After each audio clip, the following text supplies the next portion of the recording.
Welcome everybody to the MIT ADT podcast. On this episode, I would like to welcome Dr. Paritosh Basu. He is a Senior Director of Staragulti Consulting Private Limited, ex-Senior Professor at NMIMS, present Adjunct Professor at IIM Kudikat, and ex-CFO and Global Group to Love Large Indian MNCs. I welcome you, sir. Thank you. Sir, my first question to you is, what is tokenization and its benefits in asset creation? Tokenization is just creating a bridge between the physical world asset to the virtual world asset. Okay. It also helps you to create digital twins, and these digital twins now can be taken to digital platforms for transactional benefits. Tokenization also have two forms. One is the non-fungible form, that is the fungible, non-fungible tokens, and then is the fungible token. But what I have done in my present paper, which I presented today, is that I have created a combination platform also, where suppose you have created an asset, agricultural assets, at some cold storage, warehouse, or drones, or agriculture equipments, and then you have converted them into digital tokens for fragmented distribution ownership. So this can be settled in terms of buying, selling of the tokens between thousands and thousands of owners, with the underlying physical assets remaining there through rupees. And rupee is a fiat currency. When CBDC comes, central bank digital currency comes, this central bank digital currency is a fungible token.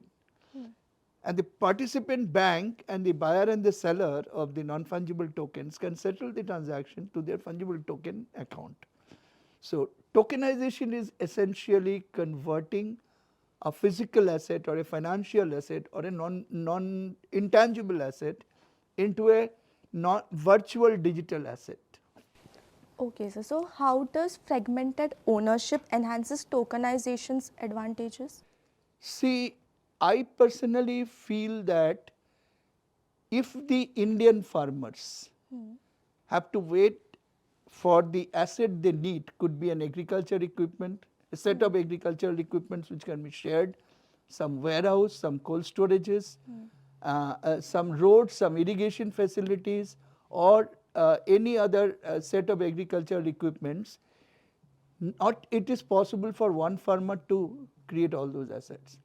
So maybe hundreds of owners or thousands of people or thousands of orchard owners in a locality can contribute a portion of their investable surplus into that tokenization form, and the money raised can be used for creating those physical assets. Now the asset has been created with fragmented ownership, and the fragmented ownership is represented by tokens which are particularly assigned to a particular owner, and those are digital form representing a physical form asset. Fine. Now these physical form assets will be operating under commercial basis and generate earnings. Yes. And the physical property also in terms of its market value will increase. So over the years, the underlying value of the non-fungible token will keep on increasing because of two reasons. One is the physical value of the asset will increase in terms of market value. Another thing is the earning capacity of the asset will also increase the value of the asset on a forecasted valuation basis. So the non-fungible tokens in terms of value of each token will increase. In this way, without depending on any governmental agency, our farmers will be able to use it. This is one, and one small reason I will give you. Suppose somebody has created a film or a song or a music. Today it is being exploited by anybody and everybody uploading into YouTube. Correct now? Yes. Tomorrow you put it in a blockchain and then let people listen to it by paying money, or people distribute it to others by paying money. Or you have created an art, suppose that 1,000 artists that created their 10,000 artworks. Those can be all also brought under under an asset group, intangible asset group, and then converted into tokens. So, and blockchain platform will give you an open, transparent, safe, secured, privacy-oriented platform for dealing with those assets. So, sir, That's the benefit of tokenization. So, sir, can you explain blockchain and smart contracts role in tokenization?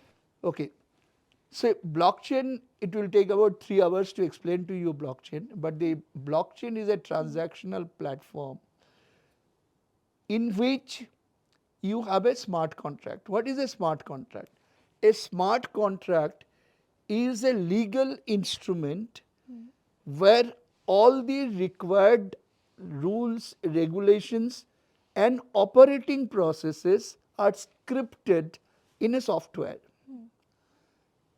As also the software takes care of all the regulatory requirements, all the compliance requirements and all the risk management requirements. So these everything is now scripted. Blockchain based technology platform will be created by a technology service provider in which these smart contracts will be embedded. And now suppose this blockchain platform is created for these fragmented assets.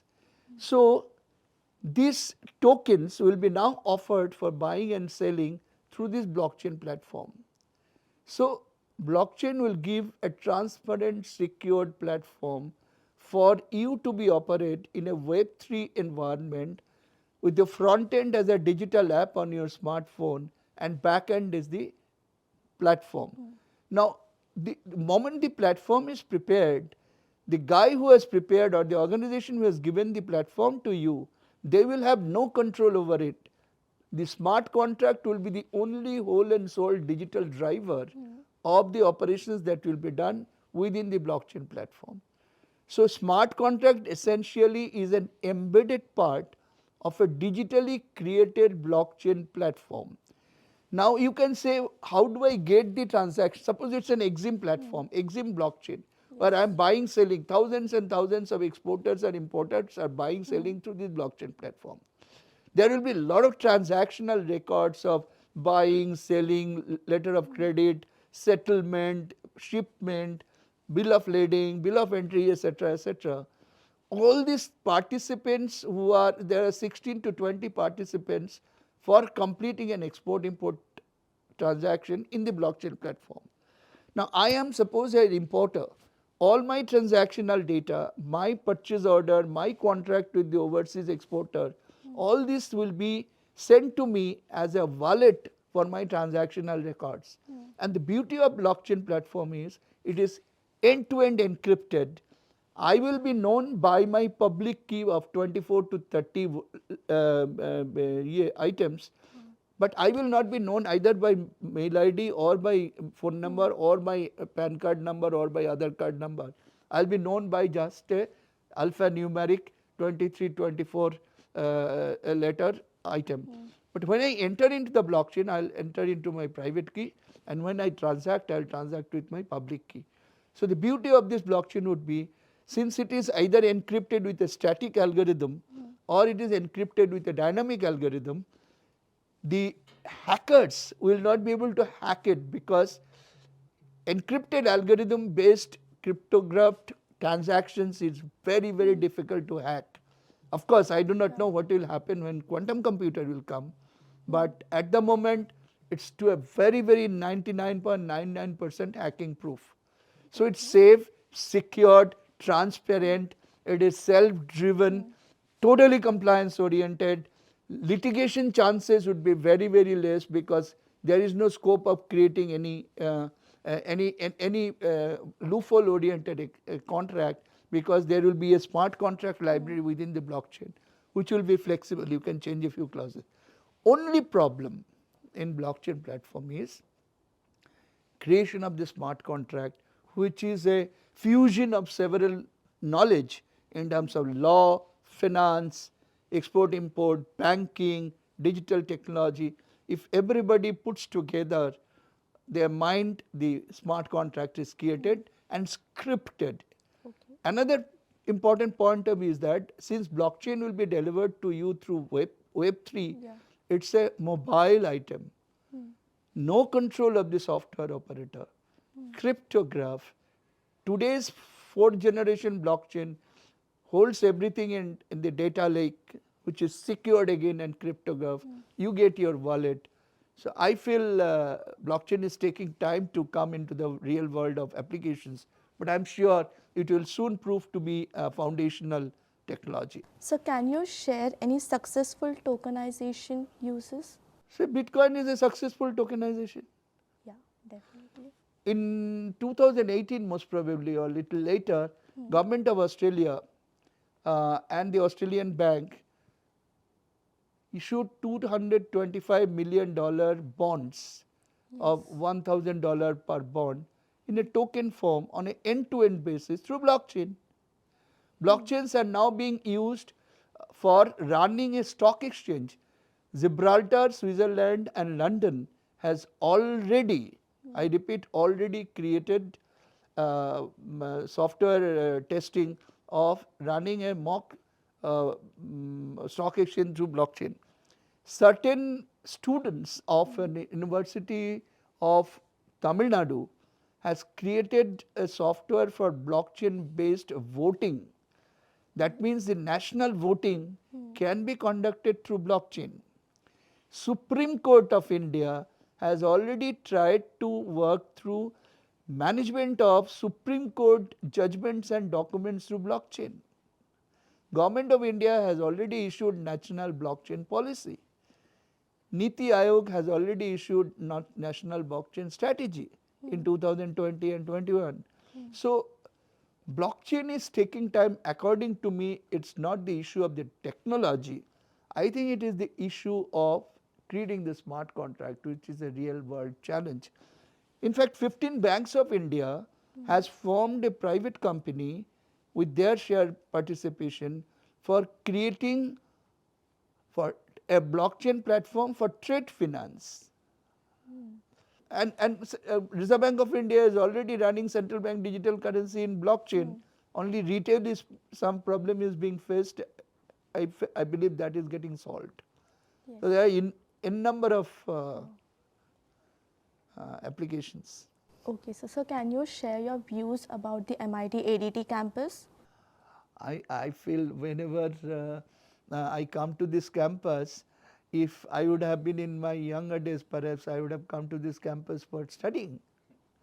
Yes. Such a wonderful seat of learning, and I wonder why our students here are not getting into research. I have given them today the paper I have presented, fragmented ownership with tokenization in a Web3 world and capital asset creation. I have proposed them that you form a team of 3 students from technology, 3 from finance and 3 from management, and go to the orchards of Nagpur and other villages and see what can be done about it. So I have a very wonderful opinion. This is my 3rd time in this university, and I have a very, very positive opinion of MIT ADT University. See, you can create an university, you can give the facilities, you can give everything, which Dr. Mrs. Corrad today, your executive director today, advised the students that every student has to invest their time for their self-development. Yes, sir. So it is up to the student to utilize these facilities. When I did my CA, when I did my PhD in 1999, I had to get a paper by telling a friend who resides in US. He told one of his friends that this particular paper is available in the library of his friend's city, and I had to get a paper from there, and it came by post. Today, just in 1 hour, I get that paper. Yes. So the whole repository, everything is on the students, and the university has given you so much of facility. So I have all support and all smile and all wonderful opinion. Kudos to the management of MIT ADT University for creating such a seat of learning. So can you give any advice or any tips to the MIT ADT students, especially from the finance background? My first advice is, if you have to become a good finance man, future ready, first become a very good human being. Yes, sir. Then you become a lifelong learner. I tell my wife, I will only stop when I go under firewoods. Become a lifelong learner. And I tell the young professors that if you have finished your PhD, that's the starting point of your research. So continuous learning is the only suggestion for any student or even any professional in industry. Yes. Otherwise, an industry professional becomes a deadwood. Think of those ERP guys who have not studied and migrated their knowledge and got application oriented and practice oriented knowledge and hands-on experience on digital technology. Most of them are obsolete today. Yes, so learning is the only thing. What has not changed in 50 years has changed in 5 months or 5 years. So when the world is continuously changing, your job is to continuously change yourself. And change yourself can be only with knowledge, practice oriented and application oriented knowledge gathering. That's the only suggestion. Yes, sir. Thank you, sir. It's really good having you here. My pleasure. Thank you, sir. All my best wishes for the MIT ADT University and the students of MIT University, Yes. present and future. Thank you very much Thank you, indeed for sir. inviting me.